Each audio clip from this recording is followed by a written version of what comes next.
Welcome classic rock fans to a top 10, and today we're looking at the 10 finest prog rock musicians.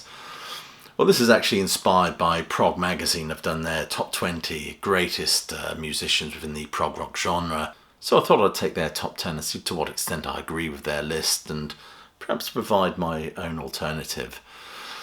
Anyway, if you're new to this channel, please do click like, subscribe, and do check that notification bell, and check some of the links below this video for ways you can support the sterling work done at Classic Album Review. It's always much appreciated. Anyway, enough of this flim-flam, let's crack on, shall we? And number 10 is John Petrucci from Dream Theater. I'm not so sure about this one, to be honest with you. I mean, he's a fine musician, there's no doubt about that. But for me, prog is sometimes about those moments of stillness. A fine musician within this genre is defined by what they choose not to play sometimes. Does that make sense? And for me, Dream Theater are just too cluttered, too busy sometimes. Some of what they do is absolutely fabulous, but a lot of it comes across as a bit soulless to me. Now, I know I'm repeating myself, but I've dusted off this Chris Welsh analogy for the last couple of videos or so that I've done. But I'll do so again anyway, because it's pertinent, I think, pertinent. Of course, he said of Dream Theater that listening to Dream Theater is like watching scientists construct an atomic bomb. You can marvel at the skill and ingenuity without particularly liking the end result. So I wouldn't put John Petrucci at number 10. My choice for number 10 would be Pink Floyd's David Gilmour, simply for the way he colours the music, his sense of timing, his tone and placement. Guitarists in a similar vein, you could probably look at Andy Latimer and Steve Rothery as well, but I think Gilmour pinches it because of his work on Dark Side of the Moon, Wish You Were Here, and Animals. Animals is the finest example of Gilmour's guitar playing. Not that Gilmour would ever play any of that material live anymore, it's a little bit too Rogery, isn't it? Number 9 is Alex Lifeson. This leads me to believe that whoever put this list together is probably a lot younger than me and evidently a big Rush fan.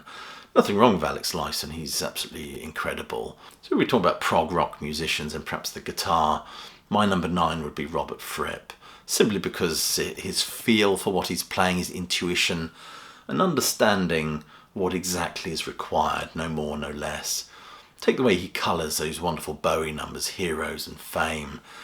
His playing on Red as well is definitely noteworthy. Number 8 is Mike Portnoy. And this guy is a seriously impressive drummer. Seriously impressive. I mean, I love Winery Dogs. And I'm sort of thrilled he's back with Dream Theater. But if I must choose a drummer for this particular slot, number 8, I mean, there's quite a few choices really. I mean, I love the drumming of Phil Collins. I mean, his contribution to Genesis is just immense. Barrymore Barlow fundamentally changed the sound of Jethro Tull from 1972 onwards. Michael Giles as well from King Crimson would be another guy I really admire. Chester Thompson, wonderful drummer. And if we're sticking with drummers, would be Bill Bruford. The man is a legend, not only prog, but also in jazz and jazz fusion as well. Number 7 is Frank Zappa. Now, I'm not sure I would put Zappa on my list of top 10 of progressive rock musicians, although he has leanings in that area. Leanings in a lot of areas. I think his music is defined in terms of genre as just Zappa, I think. There's nothing like it. But in terms of, so he wouldn't be on my list at all, to be honest with you. If I had to have a number 7, and I had to think of maybe an instrumentalist, multi-instrumentalist arranger, for me, my number 7 would be Mike Oldfield. The guy's an absolute genius, who I never speak about on this channel, but bloody well should do. Number 6 is Keith Emerson. Now, I fully agree with this placement here.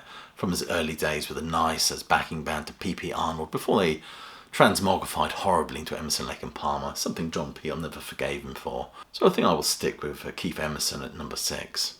Number 5 is David Gilmour. And as you know, I've already placed David Gilmour at number 10 on my list. Now, there's some of you out there that feel perhaps he shouldn't be on here because Pink Floyd are just not prog. I totally disagree with you, and I've actually done a video on that.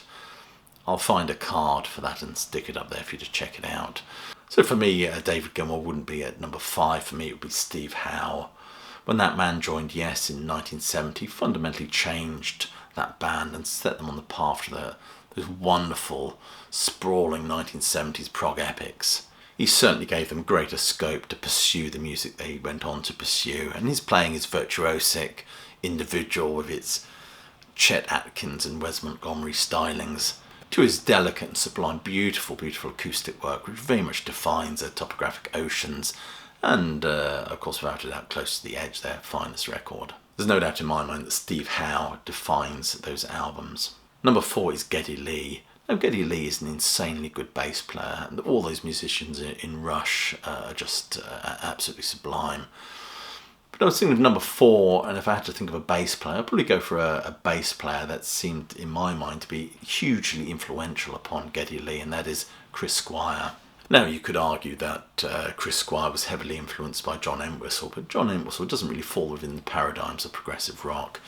You want to listen to Chris Squire's bass playing at its best, just put on any Yes album that he's on.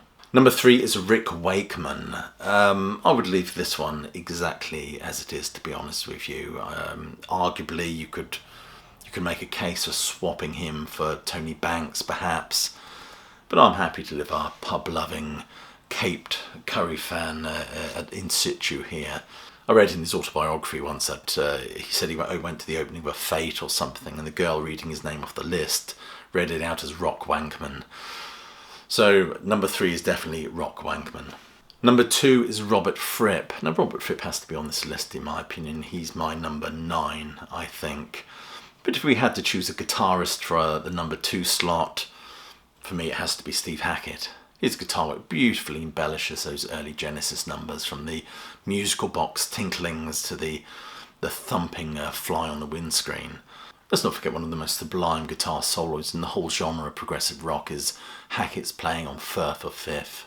His solo work is absolutely remarkable, and his classical guitar playing is just absolutely sublime. And number 1 is Neil Peart. I'm quite happy to leave this one here as well. Not only was Neil Peart an insanely good drummer, but he was also a damn good writer as well. His inclusion in Rush transformed that band from sounding a little bit too Led Zeppelin-y to the prog behemoths that they would be in the 70s, and those wonderful conceptual albums they did, from Hemispheres to Farewell to Kings and things like that. Although I would argue that their finest material is Moving Pictures, Signals. I love the way the writing leaves away some of the more epic themes and focuses on things like espionage, otherness, and the transience of the human experience. But Neil Peart, I'm quite happy to put him at number 1. So let's recap, of course. This is the top 10 greatest prog musicians according to Prog Magazine. Number 10, John Petrucci from Dream Theater, of course.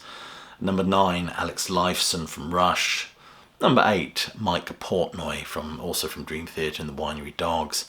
Number 7 is Frank Zappa from Zappa World. 6 is Keith Emerson. 5 is David Gilmour. Number 4 is Geddy Lee from Rush. Number 3 is Rick Wakeman. Number 2 is Robert Fripp. And number 1 is Neil Peart. My list, of course, is slightly different. Let's have a look at them side by side, shall we? So I would substitute John Petrucci at number 10 for David Gilmour. I would substitute Alex Lifeson at number 9 for Robert Fripp. My number 8 would be Bill Bruford. My number 7 would be Mike Oldfield. I wouldn't have Frank Zappa on my list, to be honest with you, but so number 7 for me would be Mike Oldfield. Number 6, I'd stick with Keith Emerson. I totally agree with that one. Number 5, I would substitute David Gilmour for Steve Howe. And number 4, as fine a bass player as Geddy Lee is, for me, number 4 has to go to Chris Squire. Number 3, I'm quite happy to stick with Rick Wakeman as the number 3rd choice, although on any given day I could substitute that for Tony Banks, as I said. Number 2, Robert Fripp. Robert Fripp is my number 9, so for me it would have to be Steve Hackett. I don't know how you can have a list of 10 greatest prog musicians without mentioning Steve Hackett, personally.